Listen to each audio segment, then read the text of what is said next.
Двамата Адама.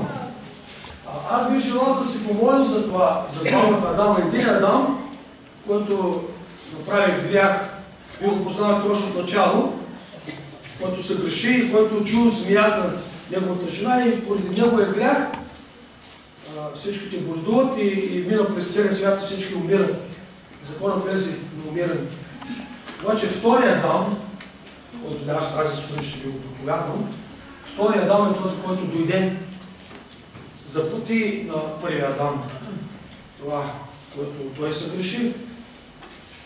Кръвта си даде заради нас всичките, плати с кръвта си на дявола и той взима натуралния акт от дявола за нас.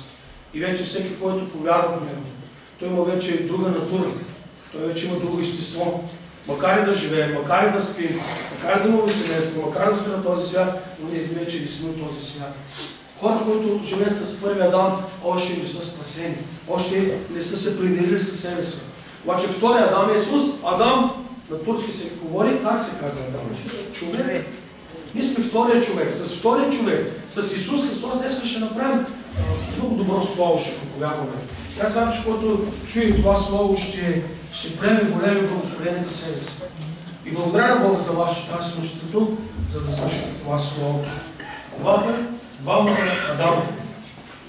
Това за нас ще звучи много удачно, много звучно ще бъде това слово. Нека да си помолим сега тази сутрин, да разберем, можем ли ние да слушаме това слово? Можем ли ние от първия да влезем във втория Адам? Защото от един период трябва да влезем в другия период, както от лятото ние сме влязли в зимата. И ти не можеш да се съображдаваш вече с лятото. Ако видиш някой с къси дашки, ако видиш някоя жена с деколте, ще кажеш, че тази жена е полудяла. Някои хора, ако си видял вярващи, които живеят още с първия Адам, с светския живот, с грях, още с своите проблеми в своя живот, още не си променил живота, тогава ще кажем ние, защо още този човек така прави? Много годишен вярваш. Повярвал Господа, обаче още не се променил натурата в своя живот. Нека да се помолим, нека да издигнем името на Господ Исус.